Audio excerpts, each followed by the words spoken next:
teka, sige. Okay. So, nandun na tayo sa ano, no, parang experience, ano, bagit ko kanina. Kayong tatlo po, no, paano nyo nasabi na, okay, ito na yata yung gusto kong gawin talaga, hindi na lang siya basta ano. So, kumbaga parang ano yung mga actions na tinitake nyo, or nagbasa ba kayo, paano nyo ginawang mas deeper? Kumbaga yung mga first steps nyo into that, na parang nilayas ko, oy, parang gusto ko yata talaga mag-lawyer. Tutuloy ko na talaga to. Ako, sir, No? sorry, shallow talaga. Mababaw talaga akong tao. Personal Mababaw ka pa niya na? Personal reason. Sabi Ano ko, na? itutuloy ko na yung personal reason kaya ako gusto Sige. mag-lawyer. First, Paano? dahil nga mukha akong pera. Sorry talaga. Aminado naman ako. Hanggang Hindi mo 75. na masama dun, Hanggang 75, sir, pwede ka pa magtrabaho as lawyer. Ang notaryo. So, parang nakita ko sa parents ko na ang hirap pag wala kang work. Tapos, Totoo. rely ka lang sa mga tao. Yung hand-me-downs na hindi ba sustain yung lifestyle mo nung kumikita ka. Kasi, di ba, you would rely to people who are younger than you. Hindi pa nagmamatch yung earning capabilities nila dun sa peak na nasanay kayo. Yung ganon. So, para sa akin, naisip ko, maglo-lawyer ako, at least doon, kahit notaryo everyday, I'm gonna survive until 75. Hindi ako magiging pabigat. So, nung na-present po yung idea na mag-aral ako ng lawyer, talaga nung nasa La Union ako. Kasi sabi ko noon, ano namang career ko, pag nawalan ako ng trabaho, tas anong ginawa mo sa La Union? Wala, hindi ako pwede lumipat dito nang wala akong something na pagbalik ko ng Manila, relevant pa din ako. So yun, it was a personal selfish gain. Sorry for the term. It was really all selfish. Pero alam mo, sige go. Pero sir, yun nga, habang nagkakaroon ako ng spiritual journey, through healing, through reading, doon sa akin na-realize na, ay, oo nga, no, parang ito yung purpose ko. Actually, kailangan sabihin pa sa akin live na, yan yun. Sobrang dense kong tao. Hindi ko talaga magigets yung context clues. Mukha lang akong naiintindihan. Pero minsan, when it comes to myself, kailangan sa akin in your face. Yes, no. Sige. Alam ko yung sinasabi mo yan na in your face. Balikan natin mamaya, Very interesting yan. Pero konting para ma-excited din kayo. Through tarot reading kasi, doon talaga parang bumulaga kay Miss Lian, May kumausap talaga sa doon. Sige, mamaya yan, And actually, napakaswerte ko kasi naging part ako noon. Nung kanyang realization ng kanyang calling talaga, It's very deep. Naalala ko pa kung gaano tayo ka-amazed, in awe. Pero, maganda yung sinabi ito, Miss Lian, sa kwento niyang yon na parang practicality, doon nag-start. Kasi pundasyon talaga parang paano ka nga naman,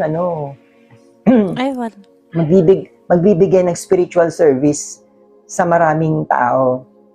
Kung ikaw mismo, hindi ka pa buo, hindi ka pa kumbaga aasa ka din. Kumbaga, financial security. And there's nothing wrong with it, guys. No, you don't have to apologize na sorry na for selfish reasons. No. Kasi, it's our main duty to begin with. Diba? To be responsible in a financial way, maging self-sufficient tayo. Diba? So, that's the part. And yun nga, parang kahit in that way, na kumbaga parang probably many people will perceive it as being selfish. Pero again, it is an important step in her spiritual awakening with regards to her calling. Kumbaga, it's serving a purpose. Kumbaga, ito naging linya mo. So, sige, simula ka dyan. Nakita mo yung benepisyo para sa sarili mo. Naisip ko nga, sir, yung manifestation of spiritual calling or purpose. It would really manifest itself in your peak of interest or your weakness. Sorry. It will what? It would manifest itself into a package that is very much appealable to you. Very appealable. Appealable, yes. Oo. Yes. Sorry It's, medyo ano. pag-iisipin nyo kasi siya, ganun siya ka mystical. That it's actually presented to everybody sa mga part na maiinganyo ka. Kasi nga, di ba, it's your purpose. Kahit sa inyo naman if it's really your purpose, you would be enticed to do so. Pero it Malalove mo would kasi, align to ma-appreciate your, mo it would align to your own personal needs, needs and want. beliefs. Mm. Yes, parang ang mystical lang niya. Kasi wala pa, Kasi guys, ako kasi, no? based on my experience, ganun siya eh. It would Mm. present you in a way na, oo nga, hindi siya yung, really? Ganon. Ano siya? Kasi guys, no? Ang ganda niya, no? Yung pinakita mo. Kasi parang, di ba, sabi ko, meron tayong higher self, which is yung parang yung divine purpose talaga. Tapos meron tayong earthly persona, which is, bawa ko si Fredo, Miss Lian, si Rosel, kayo, yung mga pangalan nyo dyan, ano? So, yung earthly persona mo, masasatisfied din, mafulfill din yung needs niya kapag aligned ka dun sa divine purpose mo. Kasi baga, your earthly persona, your lower self na sinasabi nila, will not be left out. Yes. The greater idea there, the bigger message there is, you don't need to sacrifice your own happiness for you to fulfill your divine purpose. No? Ayan. Sige, si Mr. Sel naman. No? Mr. Sel, ano ba yung parang mga steps na tinitake mo noong time na nagsisink in na sa'yo, mukhang ito nga talaga yata. So, paano ba siya sinimulan? Ano ba yung mga ginawa mo? Mga hakbangin. Sir, Tama ba yun? sir, Tagalog na yun? kasi nung una, di ko pa naman totally alam na gano'n na talaga yon. So, nagmamassage lang ako pag may sakit mga magulang ko. Ilang Tapos, taon ka niyan? Ginagawa ko sila. Ilang taon ka niyan? Nagmamasahe ka? Nasa elementary hanggang high school, tapos nag-college. Ganun po yung ginagawa ko. Gawa-gawa ng mga healing water. Pero di ko alam na diba? yun na pala yung mayroon. Tapos parang na-trigger lang po ako nung time na may trahedyang nangyari sa amin na parang ito yung gusto ko ng path kasi kawawa yung mga ibang taong kumbaga hindi ginamit kumbaga ano ba tawag doon yung tamang words, may tamang words doon eh. Kumbaga sinaktan nila na walang kaalam-alam about spiritual. Kumbaga ginagamit nila sa pangsarili nilang kapakanan. Ginagamit din ng negative way yung mga gifts nila, spiritual gifts. Yes, sir. Tapos okay. Doon sa mga taong walang alam na so halimbawa ako marunong ako mag-healing, di ba? Tapos gagamitin ko sa masama. Okay, marunong ako magbasa ng energy ng tao. Gagamitin ko yon para mag-spy sa iba. May spy. Yes, sir. Tapos, ginagamit ko sa masama yung gift to God. Yes, sir. Kunwari gagamitin nila yung gagamutin kanila. Tapos, yung tao kawawa kasi wala silang alam na ginagamitan mo na pala sila ng negative energy na may gusto ka lang kunin sa kanila. So, doon po ako na-trigger na kawawa naman yung taong yun.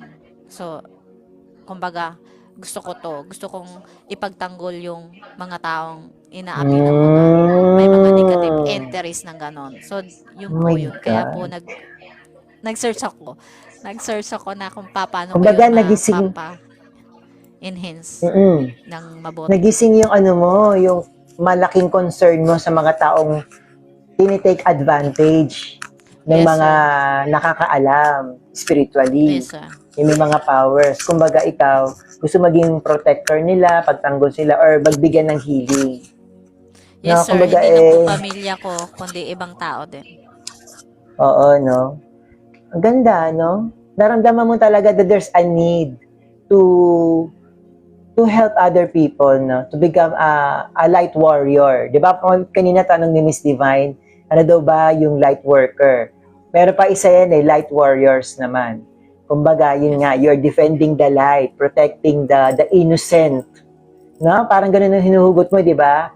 Marami kasing tao, innocent sila in that way. Kasi kumbaga, hindi pa sila aware na meron palang gano'n, na they can be done, attacked in a negative way, spiritually. No? Pero nakarelate ako sa'yo doon na, yung bata rin kasi ko, no? Ako yun talaga official masahista ng pamilya namin, ano? Kahit na nag-OJT ako dati sa SGV sa Makati, yung Sisip Gores, ano ba yun? Miss Lian, alam mo yun, di ba, SGV? Ano ba yung G doon? Accounting firm. Oo, Sisip Gores. Nakalimutan ko na eh. Nalimutan ko na, pero anyways, is an accounting firm. Sikat talaga yon. Kahit na nandun ako, oh my God, nag-OJT ako, nagmamasahe ako ng mga ka-workmates ko. Ba ito mo, di ba? Diba? Kasi may stress daw siya ako. Ako naman kasi parang ano mo yun, parang naano ako talaga, sige ito, kasi alam ko naman makakatulong. Which is actually yun na nga. Sorry, Miss Infinity, na papunta na sa akin yung baso, kumbaga, yung shot. Diba? Painuman na to. Ayun na nga. Parang, alam mo na, pag nararamdaman mo kasi na parang, alam mo may itutulong ka, kaya i-share mo. Ako kasi yung ganun kasi ng tao naman na parang, alam kong maganda, i-share ko talaga yan. Parang, hindi ako mapakali. The problem is naman sa akin before, yun na nga, hindi nila na-appreciate, hindi nila naintindihan. So, hindi rin nagagamit, natatapon lang, ganyan. Nai-ignore lang. Pero yun nga, at least yung damasahe part, na-enjoy naman nila, no? So, sa family ko, kahit sino yan, kahit yung ano namin dati, yung ano namin, yung kasambahay namin yan, ano ko din, no? Namasahe ko din siya. May siya sa kaya. Tano si Pusbe, nara. Bisas may Ah, namin diba? na penga. Ano daw? Ay, sorry. Sorry. Ang lakas? Uy, baka nag-orasyon ka dyan, ah. Walang gano'n nandito, ah. Peace tayo, bati-bati tayo. Sir, may isa pa pong sign. Ah, sige, na go. Mula pa. In Tagalog, ah. In Tagalog, ah. Mula po pagkabata na calling ka ni God, yung magiging masakitin ka, yun po yung umpisang pag naging masakitin ka, ibig sabihin pagdating ng araw, magiging isa ka manggagamot. Okay. May explanation ako dyan, no? Kasi Yes. baka yung iba sabihin nila, baka ma-misinterpret, no? So medyo lagyan rin ng konting context, no? Pag sinasabi ni Mr. Seldon, yes, may mga ibang spiritual calling na dumadaan sa sakit. No? So iba kasi parang nagkakaroon siya sabi ng second life. Pag nagka-second life sila, may spiritual awakening na kasama. No? Yung iba naman, hindi umaabot sa punto na gano'n, na extreme, na parang second life ang experience ang nangyari. Yung iba naman, matinding sakit lang. Or parang laging something, no? May high fever, gano'n.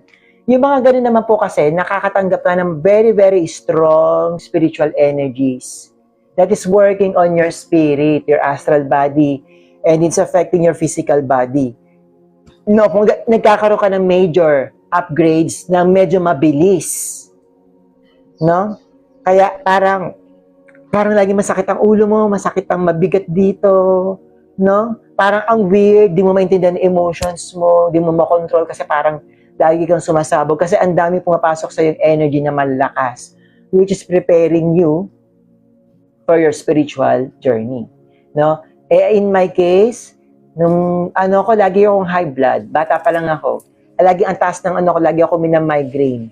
Dito, ganyan. Pero I think it's part of it all kasi ang dami pumapasok na malakas na energy. Until the time na nakaya ko na siya, no? And guys, no, if I'm going to be honest, when I really started doing this, the energy healing on a regular basis, on almost weekly basis dati, hindi ko na nararamdaman yung migraines. Yung mga migraine ko. Kasi pala, sobra-sobra yung energy nasa katawan ko, pumuputok na dito sa ulo ko. So, habang nasi-share ko yun sa inyo actually, nare-relieve ako ng malakas na energy. Kumbaga, hindi lang siya nako-contain sa akin. So, after talaga na nag-weekly ako, tapos ngayon everyday, all Tuesday to Friday energy healing, kung magkasakit man ako, parang andali kong maka-recover agad. Tapos the migraines, yung mga migraine nga, ay talagang nawala na. Hindi ko na siya iniinda. I mean, wala na talaga ako iniinda. Hindi ko na nararamdaman, no? Yes, sir. Masakitin din po ako. Ganyan po akong maliit. Always nasa albularyo. No? Ayan. O sige, medyo halos pareha sa mga kwento, no? May mga bisita rin ako with an albularyo mga ilang beses din. Pero mamaya na ako. Sabihin niyo naman si Sir naman, di na matapos na magkwento. Kating-kating na nga si Infinity 8. Ako naman po, Sir. Sige, Miss Marica, ikaw na po. Sorry, sige, yung question ulit. Sorry. Yung nararamdaman mo na may calling ka, no? Ano yung mga tinake mong actions? Ano yung mga ginawa mo? Papunta doon. Miss Infinity 8. Ako na pala, sir. Sorry po. O, di ba? Lutang ka na naman. Joke lang. Sige. Ano yung... Kasi po naramdaman ko na may parang talagang may spiritual calling ako nung dumating po ako sa punto na parang suko na ako. Suko na ako sa mga nangyayari sa buhay ko. Kumbaga parang, ano ba to? Wala na bang katapusan to? Lagi na lang po bang ganito? Dumating po ako sa punto na parang tinatanong ko si God, God, ano ba to? Lagi na lang ba akong ganito? Wala na bang pagbabago to? Paulit-ulit na lang ba? Tapos, biglang parang ang nangyari nun is, sabi ko, parang ayoko na mag-pray, ayoko nang maniwala kasi bakit ganon? Parang walang pagbabago. Ganon. Tapos, dumating po ako dun sa punto na biglang parang hindi ko maintindihan yung sarili ko, parang akong nilalamig na hindi ko po maintindihan. Na parang merong nakahag sa akin, parang may nakayakap sa akin na parang, labang ka lang, kaya mo yan. Yun, ganun po yung tapos, nakarinig po ako ng parang, alam mo yung parang pong bulong sa akin na, may talent ka naman bakit hindi mo gamitin? Kumbaga parang, pwede ka namang makatulong, parang ganon. Kahit na walang-wala ka, pwede ka namang makatulong as a parang spiritual guidance at sa parang good advisor, parang ganon na, bakit hindi mo gamitin yun? Tapos bakit pilit mong dinadown yung sarili mo? Hindi mo nakikita yung mga bagay na mahalaga sa'yo, na maganda sa'yo. Ganon yung sabi niya sa akin. Para pong ganon. Ngayon, dumating po ako dun sa point na may nangailangan po ng tulong na hindi ko ine-expect. Bali sa side po ng stepfather ko yun. Okay. Kasi sobra siyang depressed dahil nawawala po yung wallet niya that time. Okay. Yung wallet niya po is talagang may pera, worth of 10,000 mahigit po kasi binenta yung baboy. So parang sabi niya, yung kita nila.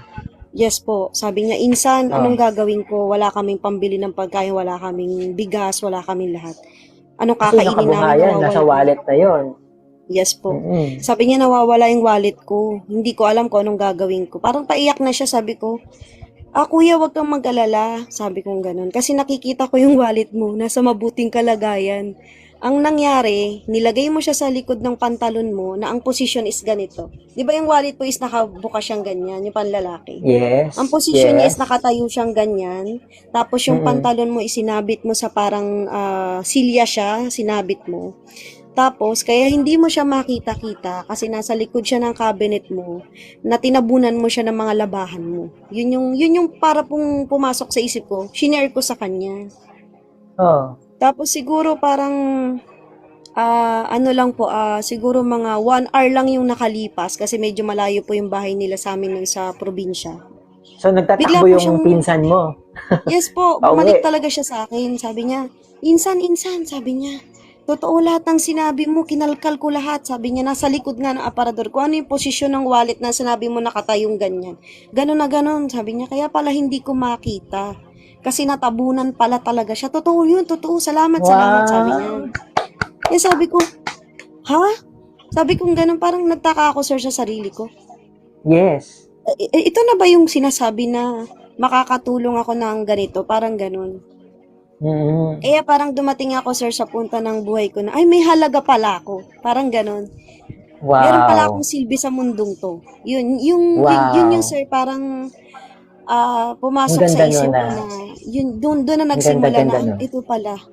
Meron din pala akong hidden talent, hidden power na po pwede kong i-share sa iba.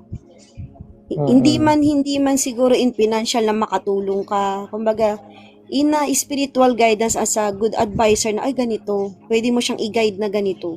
Para pong ganun. Yun po yung Ang na-experience ko galing, no? nun. Kailan yun? Ilang taong ka nun? Ito na po, yung nagkaedad po ako ng mga 30 plus na. 30 something na. No. Okay. Yes po. Tsaka bago ko malibot, ang ganda ng pinuntong mo ng huli. Nakita mo yung self-worth mo. Yes po. No? Napakabigat nun, guys, no? Yung kapag yung aligned ka na dun sa spiritual calling mo talaga, yung self-worth mo talaga, yung sinasabing self-love, it's really about discovering yourself din kasi, no? Kasi yung calling mo, that is you. Di ba, Miss Lian, no? Rosel, Ma'am, Infinity. That is you, yung spiritual calling mo. So once you start acting on it, you are living yourself, your life talaga. And of course, since life mo yan, punong-puno ng love yan. For yourself primarily. Uy, ang galing mo doon let's not forget that Ang galing-galing mo doon, napaka-detailed mo. Pero guys, no, kung napapasin nyo, medyo in a way, low-key pa ba yun? Pero na medyo napopromote ko si Miss Infinity kasi magaling po talaga siya, no? Magaling talaga siya. Uy, si Miss C, nandito pala. Hello, madam. Yan. No? Maano din natin yan, kasama din natin yan. I'm happy na nandito po kayo na Miss C. Pero no, si Miss Infinity kasi no, magaling po talaga yan. Sabi ko nga talaga, dito sa TikTok talaga naghanap ako ng yung magaling na reader, mga psychic readers or tarot card. Kasi kailangan ko rin magpa-tarot reading, magpa-guidance, no? Pero parang wala akong mapusuan. No? Wala akong mapusuan talaga. Until naging client ko si Infinity 8, sabi ko, galing-galing mo paano mo nalalaman yan about me? So, minsan talaga, yung mga private sessions namin, no, bago nagpa-reading sa akin si Miss Infinity 8, 50% of it, binibigyan din niya ako ng reading. Sabi ko, makasinginin mo ako, ganun, Pero hindi naman. Yeah, and nakakagulat, no, she knows parang very good details about my very personal life. Tumbok talaga, as in that's the best word for it, tumbok talaga. Ha? Curious tuloy ako kay Miss Infinity Ayan. kasi kahapon lagi kami nasa-stop. Kung tinatanong ko na. Di ba habang actually guys, no, yung aming kahapon, private group energy healing session, / psychic reading na din. Kasi sila guys, no, yung mga miyembro po na ang aming private group energy healing, sila mismo nagbabasahan na. No, kasi parang nadidevelop yung mga psychic powers nila, no. So, bisa yan sa grupo namin, makita mo mga nakatitig lang gaganyan yan. Pero wag ka nagbabasa na yung mga yun, Minsan nga sinasabay ko sila pag may bago kaming kagrupo, hoy, wag kayong magbabasa ha. Migitingin kayo, may bago tayo. No, pero ganun. Kaya parang yung private group talaga na nasa healing namin, masaya minsan, lalo kapag bonding na. Yun, parang because sige, nagbabasa na kayo, sige, para take turns para pantay-pantay. Hindi yung isa lang makikinabang, no? Hindi yung isa lang ang magbabasa at napagod. Kumbaga, lahat naman kayo nadidevelop na yung power nyo, no? Na magbigay ng guidance. At di ituloy-tuloy nyo na. So, nag-practice sila kahapon. So, instead of 1 hour of energy healing na private, no? Kasi 1 hour lang talaga yun, guys, no? Naging extend, no? Hanggang 2 hours yata, Miss Lian? 3 hours ba? Yes, Hindi naman. 2 hours lang, no? 2 hours. Kasi medyo, Yes. late na rin yun Pero yun, ang masaya, no? Unexpectedly, nagiging ganun yung energy healing in private. So, no, kung makasali kayo, yan yung mga makakasama nyo. Pero, no, yung free reading doon it's not a guarantee, Yes. Lang talaga yun, parang spur of the moment, no? Nagkakasayaan kasi kami ng kwentuhan, no? So, bakit natin pipigilan? No? Ayan, sige. Miss Lian, nasagot mo na yung, no? Isa yung nag-start, di ba? Yes. Tapos si Miss nasa Jose, tapos ako. Ayun, no? Kaya naman pala ihinuli natin si Miss Infinity kasi may pasabog pala. No?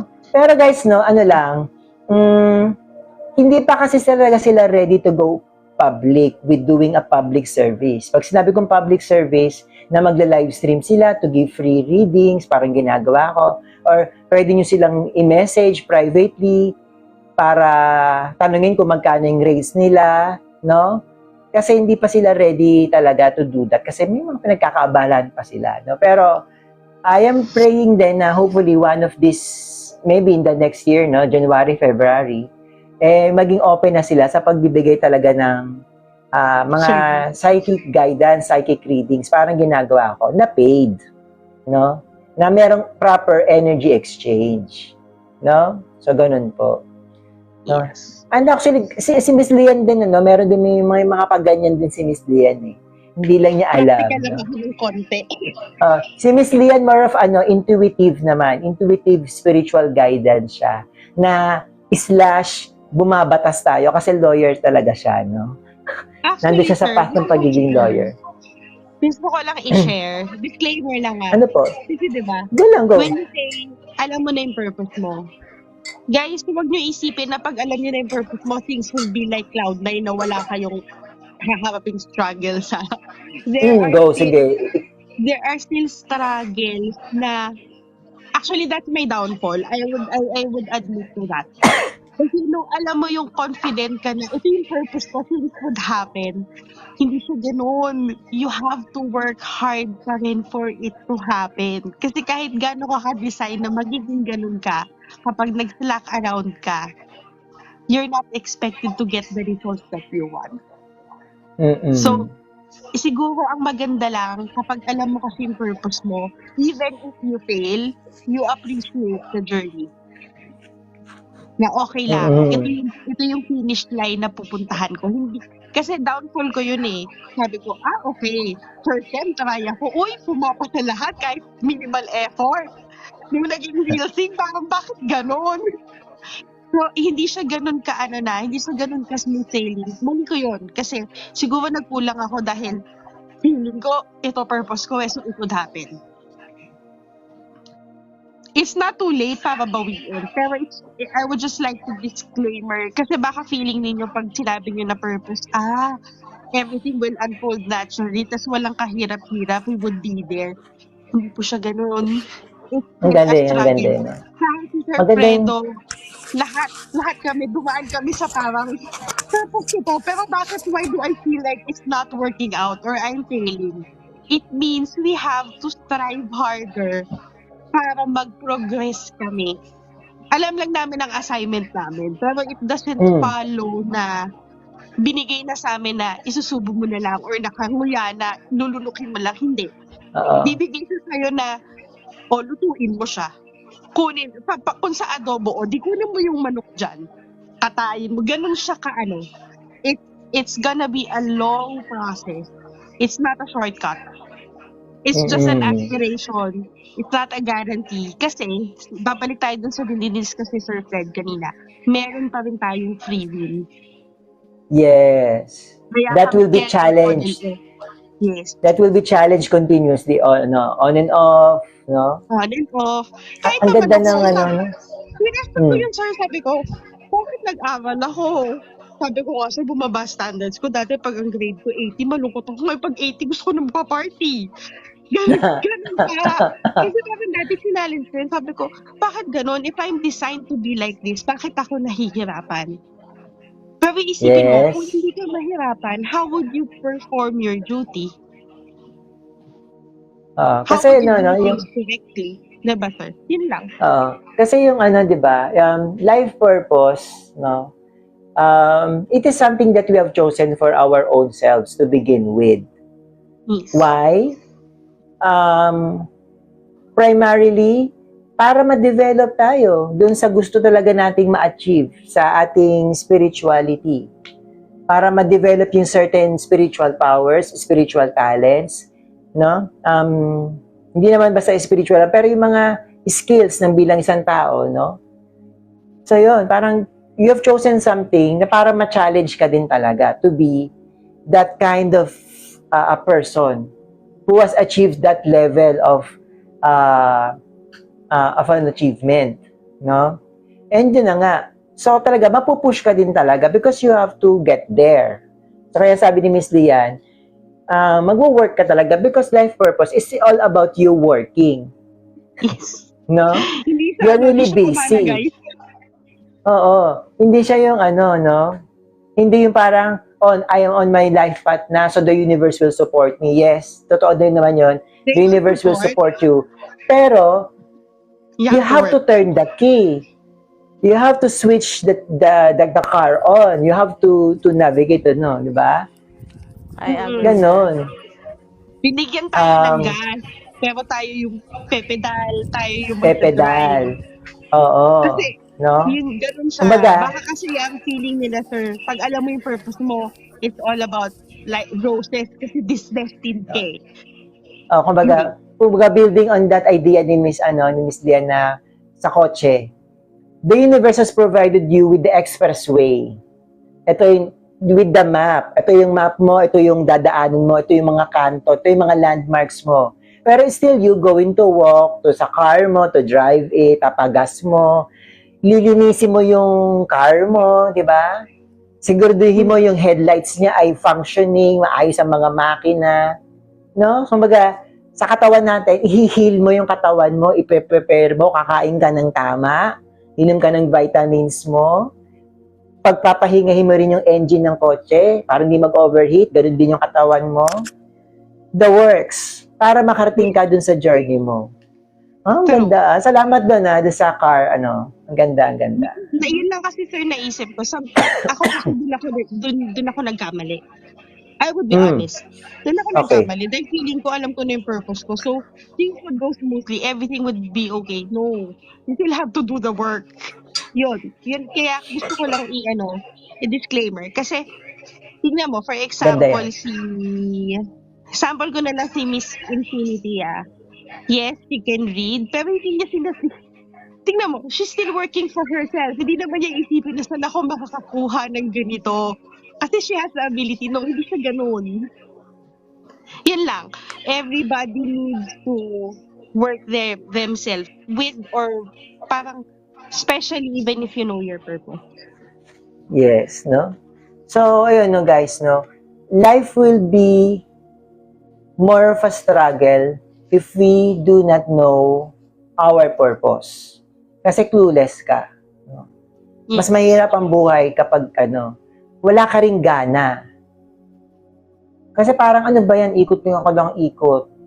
No? Pasyal lang ako ng pasyal dito. Pero at the end of the day, hindi ako masaya. Kasi parang I'm not arriving at the destination na gusto ko. So parang ganun na nga. No? Iba naman kapag meron ka talaga parang life purpose na kahit na napaka-challenging na, go ka pa din. Walang makakaharang sa'yo. Gusto ko to papanindigan ko. No? Actually, so relate ako dyan. Kasi Go. before knowing my purpose, ang feeling ko talaga, pampasikip lang ako sa world. Kaya gusto ko mamatay na age 40s. Kasi feeling ko lang purpose. Purpose ko lang, magtrabaho, mabuhay. And it's Empty. not fun. Empty. Parang dumating ka na sa punto na yung pagiging practical-minded mo na money. Hindi na rin enough. Para lipat ako ng work kasi okay yung trabaho, okay yung pay. Puro ganun na. And eventually, pag ganun kasi yung nangyayari sa'yo, yung wala ka talagang purpose or dream, ang tendency mo is, feeling mo, kaagaw ka lang ng mga species sa oxygen. Andun ka lang para sa ecosystem, magbigay ng carbon dioxide. Parang wala kang purpose. Hindi totoo, sir. You're just living for the moment. Kaya people are saying na, I'm okay to die at this age. Kasi wala naman akong, for example, on my stage before, wala akong anak, wala akong pamilya. Nothing to lose. So pag mawala ako, something to gain pa, may insurance. Pero if you have a purpose, things will change. Even your perspective. Very good, no? Yes, no? So, kumbaga, nag-graduate ka na dun sa level 1 of purpose mo. Yung dati, sweldo lang, okay ka na. Yes. So, nag-graduate ka na dun. Nag-deepen na, no? O, sige.